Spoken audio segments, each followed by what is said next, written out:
Assalamualaikum warahmatullahi wabarakatuh. Halo teman-teman semua, bagaimana kabarnya? Sebelumnya kami ingin mengucapkan minal aidin wal faizin, mohon maaf lahir dan batin. Semoga Allah menerima amal ibadah kita di sepanjang bulan Ramadan. Amin rabbal alamin. Perkenalkan, kami dari kelompok 9 yang beranggotakan saya sendiri, Muhammad Ilham Triadi, dan teman saya yang bernama Alfiat Akbar. Tak lupa juga yang saya hormati dosen pengampu mata kuliah sejarah dakwah, Bapak Amirullah. Semoga beliau senantiasa diberikan kesehatan dan umur panjang. Amin ya rabbal alamin. Adapun video pembahasan yang akan ditampilkan kali ini ialah mengenai dakwah di Indonesia atau sejarah masuknya Islam di Indonesia. Indonesia sendiri adalah negara kepulauan terbesar di dunia yang terletak di Asia Tenggara. Jumlah pulau yang dimiliki oleh Indonesia adalah sebanyak 17.508 pulau, dengan pulau-pulau utama Indonesia yang terdiri dari Pulau Sumatera, Pulau Jawa, Pulau Kalimantan, Pulau Sulawesi, dan Pulau Papua. Indonesia memiliki populasi sebanyak 275.122.131 jiwa pada tahun 2021.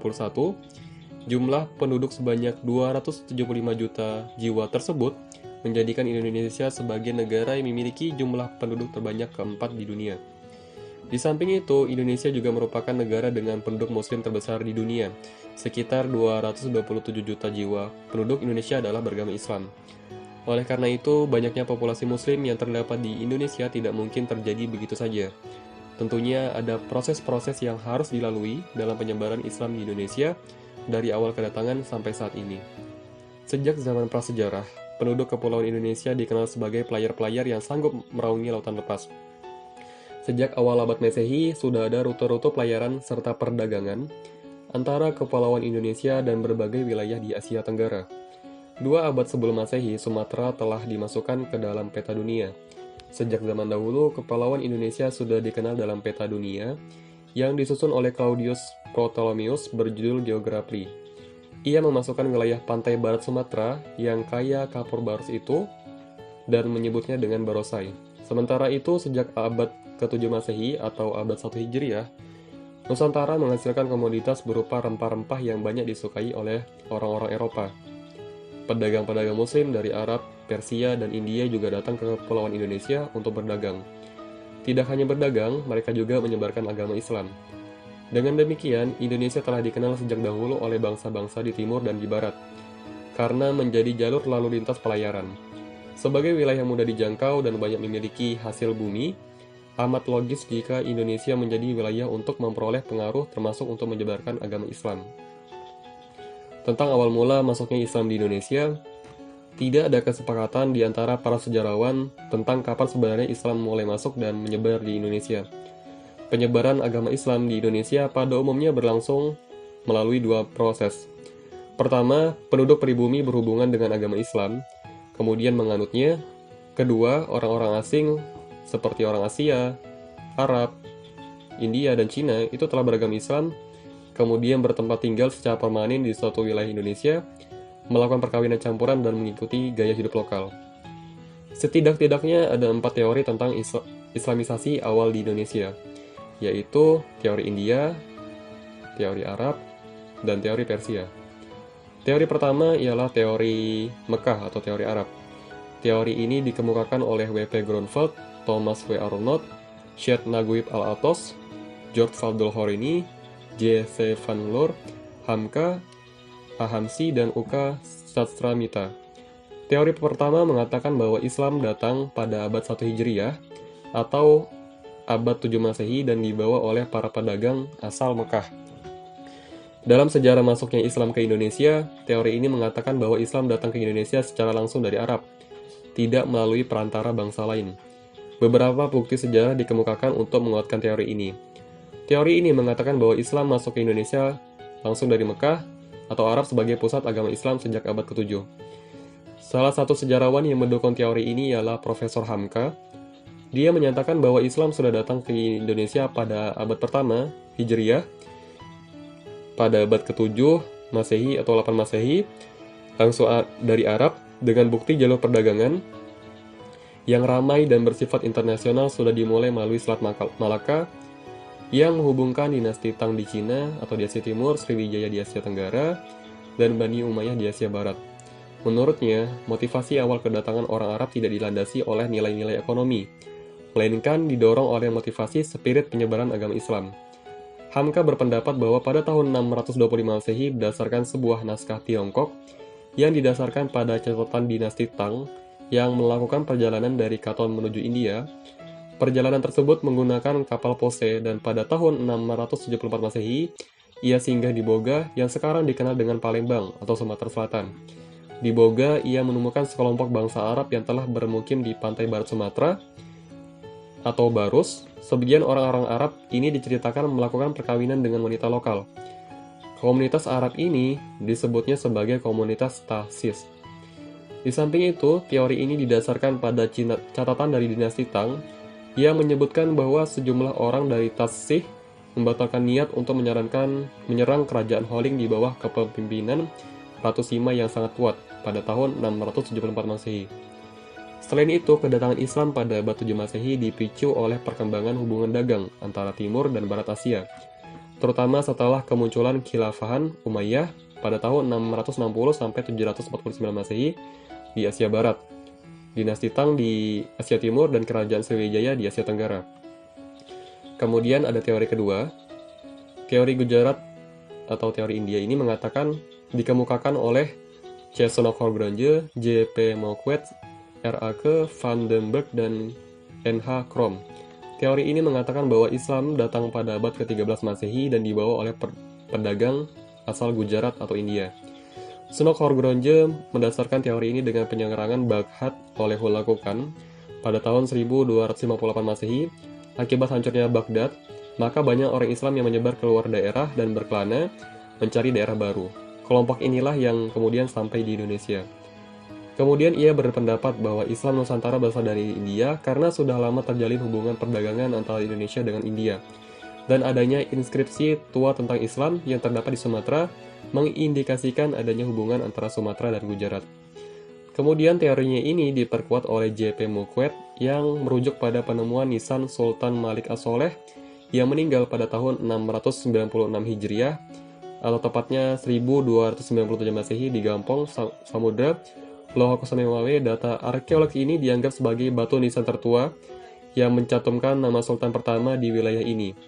Untuk memperkuat teorinya, Moquet membandingkan dengan data historis yang lain di wilayah ini pada tahun 1292 Masehi, yaitu Sejarah Melayu dan Hikayat Raja-Raja Pasai. Berdasarkan data-data tersebut, Moquet menyimpulkan bahwa kedatangan Islam pertama di Aceh adalah pada tahun 1270 sampai 1275 Masehi atau abad ke-13. Di samping itu, Moquet berpendapat bahwa batu nisan tersebut memiliki persamaan dengan batu nisan yang terdapat di Cambay, Gujarat, India. Kemudian teori ketiga, teori Persia. Teori ini dikemukakan oleh Husain Jayaningrat. Dalam teori ini dinyatakan bahwa Islam masuk ke Nusantara pada abad ke-13 Masehi, di Sumatera yang berpusat di Samudra Pasai. Teori Persia lebih menitikberatkan tinjauannya pada aspek persamaan kebudayaan yang hidup di kalangan masyarakat Islam Indonesia dengan bangsa Persia. Bukti-bukti persamaan tersebut diantaranya yang pertama adalah adanya peringatan 10 Muharram atau Asyura yang sebagai hari peringatan atas kematian Sayyidnya Husain. Peringatan ini berbentuk pembuatan bubur Asyura. Kemudian di daerah Minangkabau, bulan Muharram disebut bulan Hasan dan Husain. Berdasarkan teori-teori tersebut, diselenggarakan seminar yang bertajuk Masuknya Islam ke Indonesia di Medan pada tahun 1963. Di dalam seminar tersebut disimpulkan hal-hal sebagai berikut. Yang pertama, menurut sumber-sumber yang diketahui, Islam masuk ke Indonesia pada abad 1 Hijriah atau abad 7 Masehi dan langsung dari Arab. Kedua, daerah pertama yang didatangi oleh Islam adalah pesisir Sumatera. Setelah itu, masyarakat Muslim terbentuk dan muncul Kesultanan Islam yang pertama. Ketiga, selain menyebarkan agama Islam, para mubalik juga berdagang. Keempat, proses penyebaran agama Islam di Indonesia dilakukan secara damai. Kelima, kedatangan Islam ke Indonesia membawa kecerdasan dan peradaban yang tinggi dalam membentuk kepribadian bangsa Indonesia. Menurut para sejarawan Islam, masuk ke Indonesia melalui beberapa jalur. Berikut ini adalah jalur-jalur penyebaran agama Islam menurut Uka Sansramitra. Yang pertama adalah jalur perdagangan. Strategi dakwah penyebaran agama Islam melalui jalur perdagangan merupakan awal proses Islamisasi di Indonesia, yaitu pada abad ke-7 Masehi hingga abad ke-16 Masehi. Bangsa Indonesia kedatangan para pedagang Islam dari Arab, Persia, dan India Mereka melakukan kegiatan perdagangan ini dan menjalin hubungan dagang antar masyarakat Indonesia. Jalur Islamisasi melalui perdagangan dikatakan menguntungkan karena para raja dan bangsawan turut serta dalam aktivitas ini.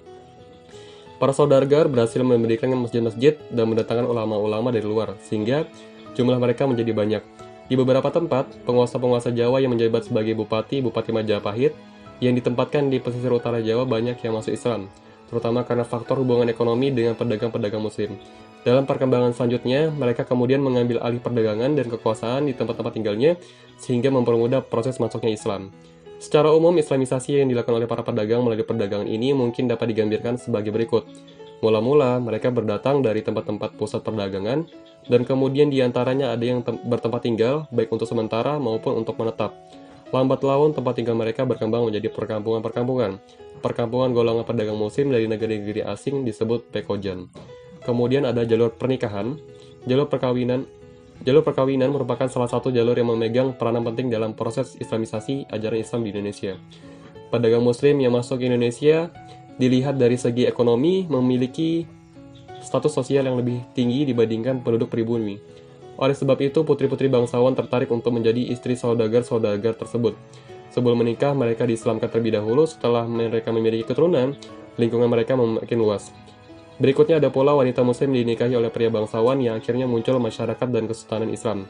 Dalam perkembangan diislamkan terlebih dahulu melalui pernikahan, mereka telah melahirkan cikal bakal kader-kader Islam, misalnya antara pernikahan Brawijaya dan Putri Campa yang melahirkan Raden Fatah. Kemudian yang ketiga adalah saluran tasawuf. Para dai juga dikenal sebagai guru tasawuf. Mereka menguasai hal-hal magis dan mempunyai kemampuan menyembuhkan. Dengan tasawuf, bentuk-bentuk Islam yang diajarkan kepada penduduk pribumi mempunyai persamaan dengan animisme, dinamisme, agama Hindu, dan agama Buddha. Dan dengan demikian, Islam menjadi mudah diterima. Selanjutnya ada jalur pendidikan. Jalur pendidikan mempunyai andil yang sangat besar dalam islamisasi di Indonesia. Sesuai dengan kebutuhan zaman, perlu adanya tempat atau lembaga yang menampung anak-anak mereka untuk meningkatkan atau memperdalam ilmu agamanya. Salah satunya adalah dengan mendirikan suatu pesantren. Pesantren menjadi media yang efektif dalam proses islamisasi di Indonesia.